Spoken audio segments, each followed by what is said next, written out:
भव प्रसाद दास माँ और तार माटी लड़की जेल जाइए तार सेटा तार कर्मी भाई मैंने जो मैंने माँ बिरजा प्रकल्प माटी लड़की जेल जाइए हाथ जोड़ी की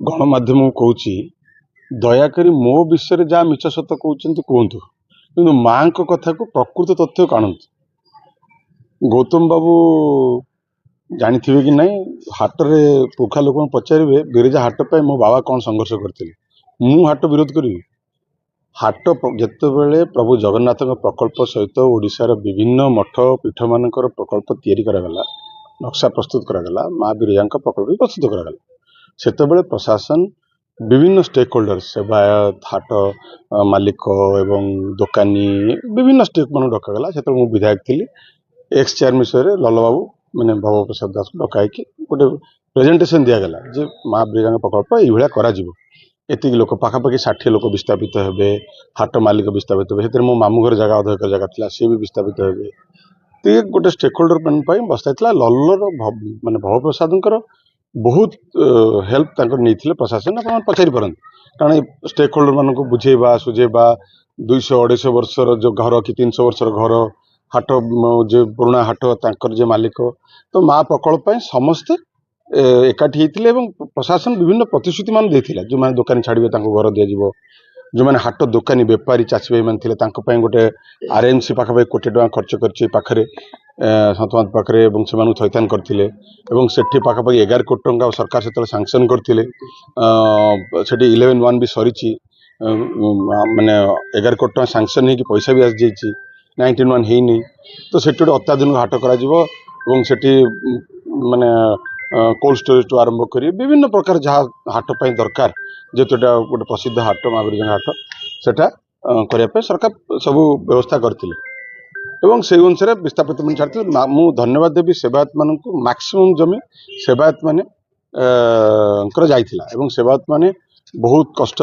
बुझासुझा करके माँ अति माने अति माने जोटा कहती उत्साह सहित से जमी छाड़ी एवं हठात जनागला जे बेपारी भाई माने एवं चाषी भाई माने चाहते जोटी हाट चलती से चालू मो पाख जो मैंने विस्थापित मैंने आसिले मु भी चाहिए जो सरकार हूँ समस्त लोक मैंने जहाँ चाहिए से हो जदि चाषी भाई माने बेपारी भाई माने चाहते से हाट निश्चित हो भव प्रसाद दास बारंबार प्रशासन पाक जाइए विभिन्न स्टेक होल्डर प्रशासन पाक जाइए आज्ञा बिरजा प्रकल्प विशेषकर सेवायत मैंने बारंबार जाइए सेवा आमको जो प्रकल्प देखते से प्रकल्प को आपण जो पाखापाखि 3टा एडमिनिस्ट्रेटिव अप्रूवाल आपणकर आरएनबी माने पूर्त विभाग एवं विभिन्न गोटे एनिमेटेड देखाई से टीवी कर समस्त देखाई प्रकल्प ये देखा कराइकी से कहले आमको समस्त डक जदि जगह बलुची प्रोजेक्ट सरला पार्किंग ठू आरंभ कर प्रोजेक्ट सरला जगह बलुची कंपाउंड वाल बुला जाओ कंपाउंड वाल बुलाई जगह जोटा बाहर से जगार चाषी भाई माने बेपारी माने जहाँ चाहते मुझे से खुशी मुझे चाहूँगी जो से जहाँ चाहते से हो किंतु माँ बिरजा प्रकल्प जोटा ओरिजिनल प्रकल्प से सामान्यतम टिके न हो जाओ क्या समस्ते जी भिटामिटी छाड़ी सी भी भव प्रसाद प्रेसर पकाउं मुझे कहली आप शुणी पारे मुझे कहली चाषी भाई माने बेपारी भाई माने जहाँ चाहते से हो जो प्रकल्प प्रशासन सरकार आसबे सरकार जीवे विधायक आसबे विधायक जीवे माँ अच्छी माँ रहिबो मोर कहबार कथा होची सेतेबेले आम दल थिला सरकार रे मु विधायक थी एबे गौतम बाबू सरकार अच्छी विधायक अछंती तांकू डाकंतु समस्त स्टेक होल्डर को डाकंतु सेमानकु प्रशासन कौन कहिथिला सेमानकु कारण सरकार प्रशासन तो बदलिबोनी ना प्रशासन सेमानकु कौन कहिथिला कौन प्रतिश्रुति करथिला प्रोजेक्ट कौन देखैथिला प्रोजेक्ट वर्तमान एडमिनिस्ट्रेटिव मो पाखे सब अच्छी प्रोजेक्ट अप्रूवाल कौन होता केते बाटे जे प्रोजेक्ट होता तापर जो जमी बलुची एवं जदि जदि जमी सर्ट पड़ुची प्रशासन से आहरी सरकार लैंड एक्विजिशन करूँ लैंड एक्विजिशन कर बसाऊँ से आम तो लैंड एक्विजिशन करके बसईचु बटे आम पैसा भी देती से लैंड एक्विजिशन करके बेट करने जदि चाषी भाई मैंने बेपारी मैंने चाहते से करा ଯେତେ କରାଯିବ ସେତେ ତାଙ୍କ ପାଇଁ ଭଲ। ଏ ଲୋକଙ୍କ କଥା ସବୁବେଳେ ସରକାର ଶୁଣିବା ଦରକାର। ସେଠି ଯଦି ଜମି ମୋର ଦି ଭାଇ ସେଠି ଅଛନ୍ତି, ମାମୁ ଭାଇ ନା ମାମୁ ପୁଅ ଦି ଭାଇ ଅଛନ୍ତି, ସେମାନେ ଜମି ତାଙ୍କ ପଇସା କୋର୍ଟରେ ଡିପୋଜିଟ୍ ହେଇଛି, ଯଦି ସେମାନେ ବୁଝେଇ ପାରୁନାହାନ୍ତି ମୋ ଭାଇଙ୍କୁ, ମୁଁ ବି ତାଙ୍କ ସହିତ ସହଯୋଗ କରିବି ମୋ ଭାଇମାନଙ୍କୁ ବୁଝେଇବା ପାଇଁ ଯେ ସରକାର ଯଦି ଜମି ଚାହୁଁଛନ୍ତି ଜମି ଦିଅ ଏବଂ ସେଠି ହାଟ ହଉ। ମା ଏଣ୍ଟାୟାର ଏଫର୍ଟ ହଉଛି ମା ବିରଜା ପ୍ରକଳ୍ପରେ ସାମାନ୍ୟତମ ଆଞ୍ଚ ନ ଆସୁ। ପ୍ରଶାସନ ଏବେ କହୁଛି, ଆଗରୁ କଣ କରୁଥିଲା? କାହିଁକି ଏତେ ବାଟ ଯିବ? କାହିଁକି ଲଢ଼େଇ ହବ? କାହିଁକି ନିରୀହ ଲୋକମାନେ ଅସୁବିଧା ପଡ଼ିବେ? କ'ଣ ପାଇଁ ପଡ଼ିବେ? ସେଇଟା ତ ମୁଁ ପ୍ରଶ୍ନ ପଚାରୁଛି।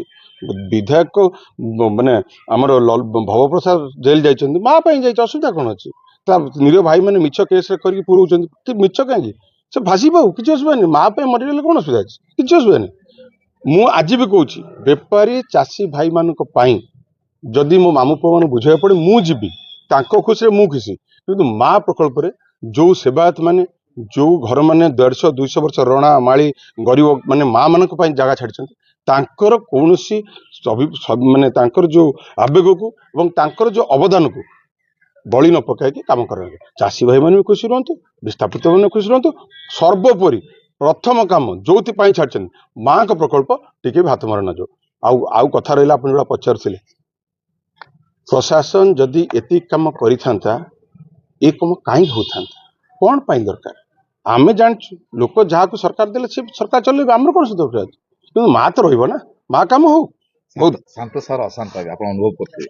କାହିଁ ଏଠି ଫ୍ଲାଗ ମାର୍ଚ୍ଚ କରୁଛନ୍ତି ଗୋଟେ ଲୋକ କାହିଁକି? ଲୋକଙ୍କର କିଛି ନାହିଁ, ଲୋକ କ'ଣ ମା ଚାହୁଁଛନ୍ତି? କ'ଣ ଅଶାନ୍ତ? କୋଉଠି ଅଶାନ୍ତ ହେଇଛି? କୋଉଠି ଅଶାନ୍ତ ହେଇଛି ମତେ ଦେଖେଇଲେ ଆପଣ? ଗୋଟେ ଦେଖାନ୍ତୁ କୋଉଠି ଅଶାନ୍ତ ହେଇକି, କୋଉଠି ଦୋକାନ ବଜାର କାହାକୁ କରିଛି, କୋଉଠି ରାଜଧାନୀ ହେଇଛି, କୋଉଠି କାଉଟେ ଚାପଟି ପକେଇଛି, କିଏ କୋଉଠି ହେଇଛି? ଯାହା ହେଇଛି ବିରଜା ହାଟରେ ହେଇଛି। କାହିଁକି? ନା ପ୍ରକଳ୍ପ ପାଇଁ।